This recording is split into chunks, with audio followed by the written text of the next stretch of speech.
συμβεί, θέλω να πω αλλά ένα φοβερό κατά τη γνώμη μου θέμα. Σε 7 Τετάρτου του 2011, 7 Τετάρτου την εβδομάδα, βγήκε μία απόφαση στο ορκωτό δικαστήριο, μεικτό ορκωτό δικαστήριο του Πύργου, όπου ένας 77χρονος από το Διακοφτό Αχαΐας καταδικάθηκε σε δεκαετή κάθριξη για θανατοφόρο σωματική βλάβη και σε 1 χρόνο φυλάκιο πλαχρησία. Τι έγινε ακριβώς? Ένας παππούς 77 ετών κοιμόταν στο σπίτι του.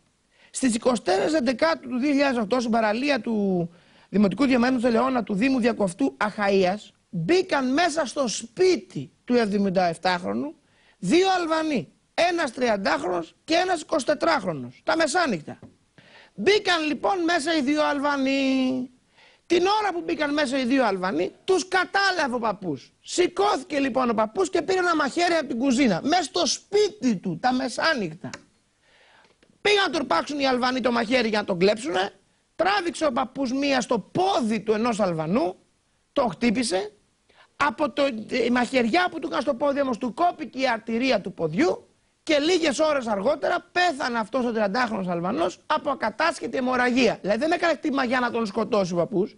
Έκανε χτύπημα άμυνα στο πόδι, αλλά είχε την τύχη, η ατυχία να του κόψει την αρτηρία. Μετά βέβαια το γεγονός αυτό, έπεσε ο Αλβανός κάτω, η αστυνομία συνέλαβε τους Αλβανούς, συνέλαβε και τον παππού. Ο μεν ένας Αλβανός πέθανε από αιμορραγία. Θεός χωρέστον για ό,τι έκανε στη ζωή του. Ο παππούς τώρα και ο άλλος Αλβανός ο δράστης πήγαν στο δικαστήριο. Ο μεν παππούς, ο Έλληνας, έφαγε 10 χρόνια κάθριξη και τώρα είναι στη φυλακή. Έκανε έφεση, η οποία όμως δεν έχει ανασταλτικό χαρακτήρα και είναι στη φυλακή. Ο δε άλλος Αλβανός, ο διαρρήκτης, κατεδικάσε 3 μήνες φυλάκιση για συναυτουργία και ως συνεργός σε ληστεία και αφέθηκε ελεύθερος. Λέει, προσθέτει, σας λέω τώρα, κοιμάται στο σπίτι του. Στο σπίτι του. Μπαίνουν 2 κλέφτες. Σηκώνται να προασπίζει τον εαυτό του. Πάνω στην πάλη τραυματίζει θανάσιμα τελικώς το ένα από τους 2 κλέφτες.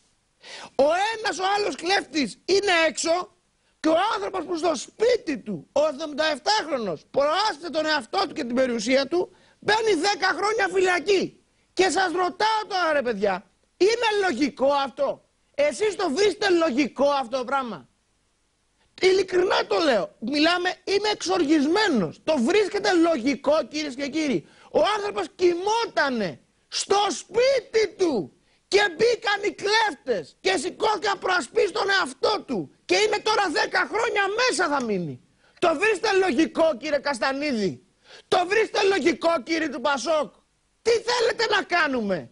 Να ανοίγουμε τα σπίτια μας και να τους δώσουμε τις γυναίκες μας και να τους δώσουμε τις περιουσίες μας και να πούμε ελάτε να μας πηδήξετε? Τι θέλετε να κάνουμε? Τι θέλετε να κάνουμε κύριε του Πασόκ και κύριε της ψευτοαριστεράς?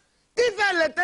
Να μην προασπιζόμαστε το σπίτι μας και την οικογένειά μας? Τι θέλετε να κάνουμε? Δεν είναι Ελλάδα αυτή. Δεν είναι δικαιοσύνη αυτή. Φυσικά και θα φέρουμε το θέμα στη Βουλή. Επειδή με ρώτησαν πάρα πολύ στο διαδίκτυο. Φυσικά και το φέρουμε. Αλλά και επειδή θα το φέρουμε, άμα δεν κυβερνήσουμε να νομοθετήσουμε ότι κύριε όπως είναι στην Αμερική, μέσα στο σπίτι μου αν μπεις θα σε σκοτώσω. Έχω το δικαίωμα να σε σκοτώσω αν μπεις στο σπίτι μου. Γιατί στο σπίτι μου εγώ εκείνη την ώρα φοβάμαι για μένα και τα παιδιά μου, δεν μπορώ να σκεφτώ. Γιατί μπήκες? Εδώ σου λέει, πρέπει να σου ορμήξει να σε σκοτώσει, να μη σε πετύχει, να κρίνει το δικαστήριο ότι η δική σου προσπάθεια άμυνας ήταν ίσου μεγέθους απειλή με του κλέφτη που ήρθε μέσα σε σφάξει να σου σκοτώσει και αν είναι ίσου, τότε θα σου αναγνωριστεί νόμιμη άμυνα. Δηλαδή, αν μπει ένας με πιστόλι, πρέπει να τον αφήσει να σε πυροβολήσει, εάν δεν σε πετύχει, τότε μπορείς να πυροβολήσεις εσύ. Αλλιώς πρέπει να κάτσει να σε σκοτώσει. Ιδάλλως θα μπει στη φυλακή. Είναι λογικό? Πείτε μου εσείς, είναι λογικό? Είναι λογικό κυρίες και κύριοι? Τι να πω πια? Δεν είμαστε χώρα. Δεν είμαστε χώρα. Δεν είμαστε χώρα. Δεν είναι δικαιοσύνη αυτή. Ποιοι δικαστές να τη βγάλουν την απόφαση? Τα ανάξερα. Ποιοι δικαστές? Τίποτα Συριζέοι θα ήταν. Μπορεί και να μην φταίναν φυσικά άνθρωποι και να είναι έτσι ο νόμος. Τι γελάς? Έχω άδικο? Είναι ο άλλος στο σπίτι του σας λέω. 77 χρονών. Κοιμάται. Και με τους 2 κλέτες πάνω από το κεφάλι του. Τι πρέπει να κάνει? Συγγνώμη κύριε που ξύπνησα, κλέψτε με. Αυτό πρέπει να κάνει? Να είμαστε με τα καλά μας. Τι να πω ρε παιδί μου. Δεν υπάρχει.